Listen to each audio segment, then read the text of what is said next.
Hello मेरे प्यारे साथी, अगर आप भी 10वीं कक्षा के छात्र हैं और 2026 में मैट्रिक बोर्ड की परीक्षा देने वाले हैं, तो दोस्तों आज का यह वीडियो आपके लिए काफ़ी इंपॉर्टेंट होने वाला है। वीडियो को शुरू से अंत तक ज़रूर देखिएगा। इस वीडियो के माध्यम से हम विज्ञान के टॉप 30 वीवीआई ऑब्जेक्टिव प्रश्न को करेंगे, जो होने वाला 2026 बोर्ड के लिए काफ़ी इंपॉर्टेंट होगा। तो दोस्तों मैं उम्मीद करता हूँ कि इस वीडियो के माध्यम से हम जो भी ऑब्जेक्टिव प्रश्न को बताएँगे, उन्हें आप शुरू से देखिएगा और बनाने का प्रयास कीजिएगा। और दोस्तों वीडियो अगर आपको अच्छा लगे तो एक लाइक ज़रूर कीजिएगा।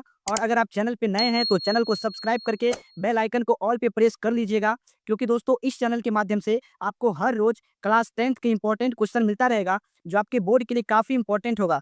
तो चलिए दोस्तों बिना देरी किए हुए हम लोग स्टार्ट करते हैं। तो चलिए दोस्तों आज का पहला क्वेश्चन है कि अम्लीय वर्षा का पीएच मान कितना होता है। ध्यान दीजिए दोस्तों, अम्लीय वर्षा का पीएच मान कितना होता है। तो इसका सही जवाब ऑप्शन बी है 5.6 से कम। आप लोग ध्यान रखिएगा दोस्तों कि अम्लीय वर्षा का पीएच मान 5.6 से कम होता है। चलिए अगला क्वेश्चन है क्वेश्चन नंबर 2 कि मनुष्य के लार में कौन सा एंजाइम पाया जाता है। दोस्तों मनुष्य के लार में कौन सा एंजाइम पाया जाता है। तो इसका सही जवाब ऑप्शन सी है टाइलिन। ध्यान रखिएगा कि मनुष्य के लार में टाइलिन एंजाइम पाया जाता है। चलिए अगला क्वेश्चन है क्वेश्चन नंबर 3 कि अवतल लेंस को कहते हैं। बताइए अवतल लेंस को हम लोग क्या कहते हैं। अभिसारी लेंस कहते हैं या अपसारी लेंस कहते हैं या समतल लेंस कहते हैं। तो दोस्तों अवतल लेंस को हम लोग अपसारी लेंस कहते हैं। तो इसका सही जवाब ऑप्शन बी हो जाएगा। दोस्तों अगर इसी क्वेश्चन में अगर उत्तल लेंस रहता, दोस्तों अगर उत्तल लेंस रहता, अगर इसी क्वेश्चन में अगर ये रहता कि उत्तल लेंस को हम लोग क्या कहते हैं, तो उत्तल लेंस को हम लोग अभिसारी लेंस कहते हैं और अवतल लेंस को अपसारी लेंस कहते हैं। तो आप लोग इस क्वेश्चन को याद रख लीजिएगा। चलिए अगला क्वेश्चन है क्वेश्चन नंबर 4 कि मोटर गाड़ी के चालक के सामने कौन सा दर्पण लगा होता है।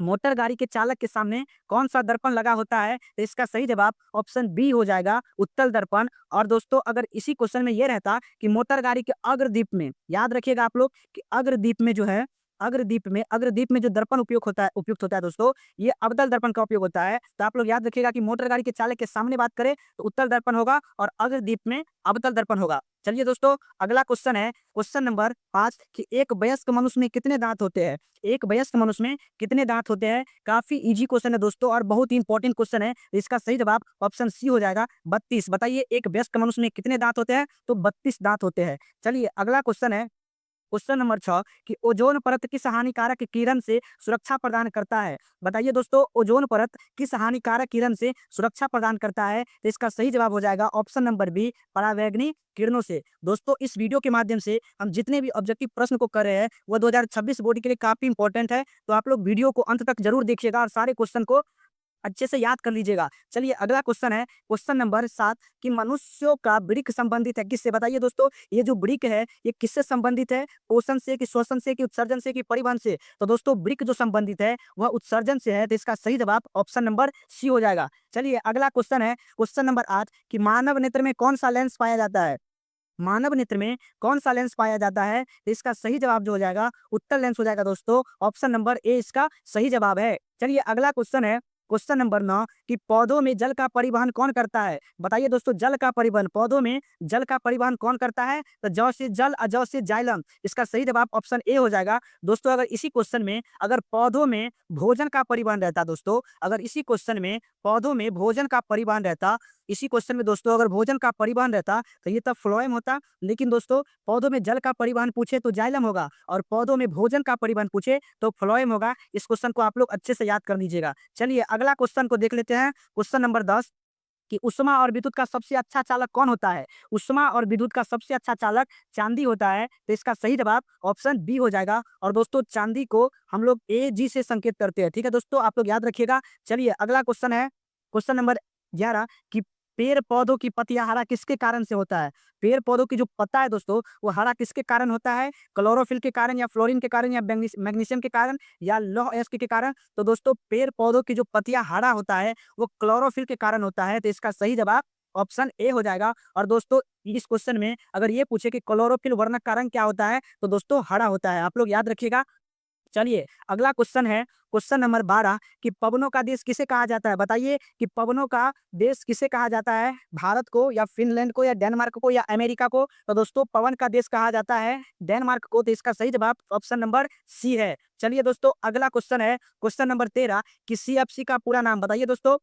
सीएफसी का पूरा नाम क्या है? इसका सही जवाब ऑप्शन ए है क्लोरोफ्लोरोकार्बन। इसका सही जवाब ऑप्शन ए हो जाएगा दोस्तों, क्लोरोफ्लोरोकार्बन। सी से क्लोरो, एफ से फ्लोरो और सी से कार्बन। ठीक है दोस्तों, आप लोग याद रख लीजिए कि सीएफसी का पूरा नाम क्लोरोफ्लोरोकार्बन है। चलिए अगला क्वेश्चन है, क्वेश्चन नंबर 14 कि शुद्ध सोना कितने कैरेट का होता है? बताइए बताइए दोस्तों, प्योर सोना कितने कैरेट का होता है? इसका सही जवाब है ऑप्शन नंबर बी, 24 कैरेट। दोस्तों शुद्ध सोना 24 कैरेट का होता है। चलिए अगला क्वेश्चन है, क्वेश्चन नंबर 15 कि शुद्ध जल कैसा होता है? दोस्तों काफी इंपॉर्टेंट क्वेश्चन है कि शुद्ध जल कैसा होता है। तो दोस्तों शुद्ध जल जो होता है वह उदासीन होता है। इसका जो सही जवाब हो जाएगा ऑप्शन नंबर सी हो जाएगा। और दोस्तों एक बात और याद कर लीजिए कि उदासीन विलयन का जो पीएच होता है दोस्तों, ये कितना होता है? तो 7 होता है। और दोस्तों क्षारीय का जो पीएच होता है, इसी क्वेश्चन में आप लोग याद रख लीजिए कि क्षारीय का होगा 7 से ज्यादा होता है। दोस्तों क्षारीय विलयन का पीएच मान 7 से ज्यादा होता है। और अम्लीय विलयन का पीएच मान पूछे तो क्या होगा? तो 7 से कम हो जाएगा दोस्तों। ठीक है, आप लोग याद रख लीजिएगा, पीएच मान पूछता है दोस्तों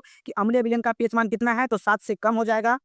क्षारीय विलयन का पीएच मान कितना है? तो 7 से ज्यादा। और उदासीन विलयन का पीएच मान पूछे तो 7 के बराबर हो जाएगा।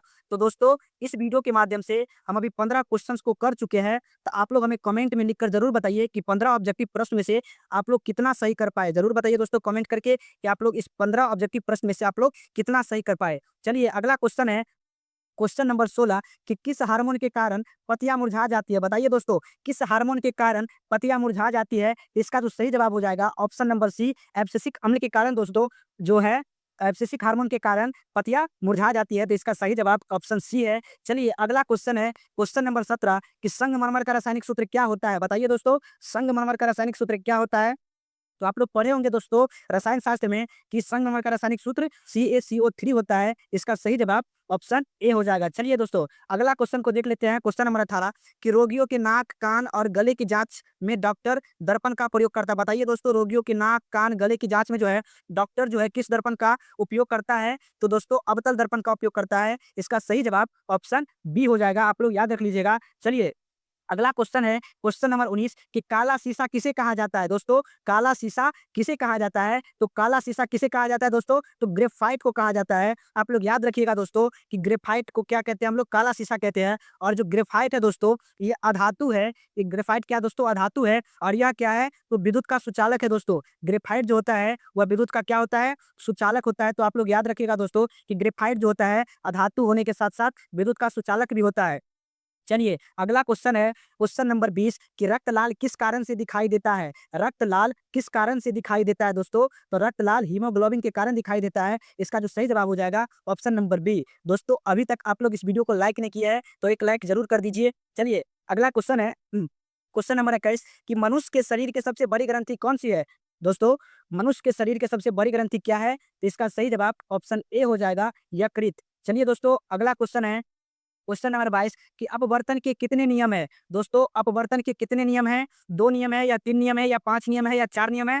तो दोस्तों अपवर्तन के 2 नियम होते हैं। दोस्तों अपवर्तन और परावर्तन, अपवर्तन और परावर्तन दोनों के 2 नियम होते हैं दोस्तों। तो आप लोग याद रखिएगा, इसका सही जवाब ऑप्शन ए हो जाएगा।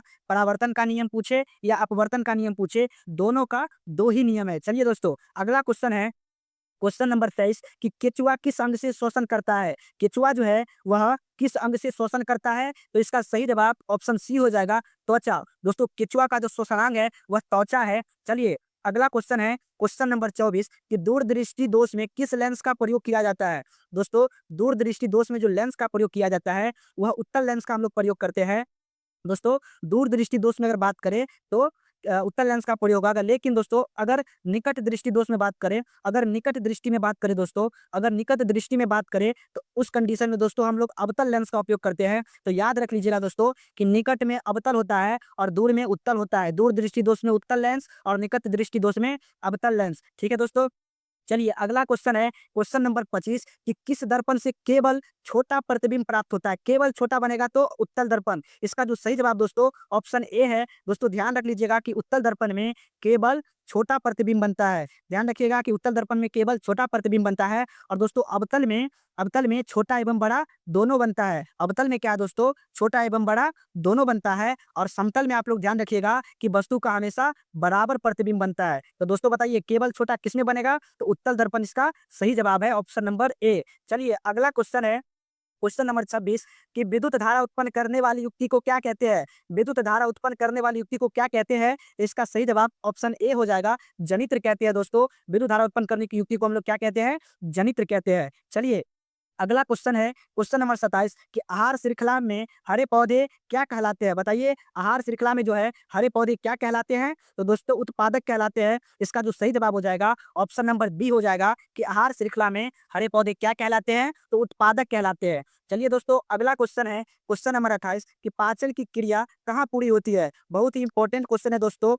2026 बोर्ड के लिए ये सभी प्रश्नों काफी इंपॉर्टेंट है दोस्तों कि पाचन की क्रिया कहाँ पूरी होती है? तो इसका सही जवाब हो जाएगा छोटी आंत में। छोटी आंत में जो है दोस्तों पाचन की क्रिया पूरी होती है। और छोटी आंत से क्वेश्चन और याद रख लीजिएगा दोस्तों कि मानव आहार नाल का जो सबसे लंबा भाग है दोस्तों, मानव आहार नाल का जो सबसे लंबा भाग है, सबसे जो लंबा भाग है दोस्तों, वह छोटी आंत होता है। ठीक है दोस्तों, चलिए अगला क्वेश्चन है क्वेश्चन नंबर 29 कि मनुष्यों में गुणसूत्र की संख्या कितना होता है? बताइए कि मनुष्यों में गुणसूत्र की संख्या तो 46 होता है दोस्तों। इसका सही जवाब ऑप्शन ए हो जाएगा। दोस्तों अगर जोड़ा में पूछे तो उस कंडीशन में दोस्तों 23 जोड़ा हो जाएगा। आप लोग याद रखिएगा कि इस तरह से पूछिए अगर कि मनुष्य में गुणसूत्र कितनी जोड़ा होता है तो 23 जोड़ा होता है, लेकिन मनुष्य में गुणसूत्र की संख्या सीधे पूछे तो 46 हो जाएगा, मतलब 23 जोड़ा। ठीक है दोस्तों, चलिए अगला क्वेश्चन है दोस्तों क्वेश्चन नंबर 30 कि ग्लूकोज में हाइड्रोजन के कितने अणु होते हैं? दोस्तों ग्लूकोज में जो है हाइड्रोजन के कितने अणु हैं? तो आप लोग ग्लूकोज का फॉर्मूला पढ़े होंगे दोस्तों,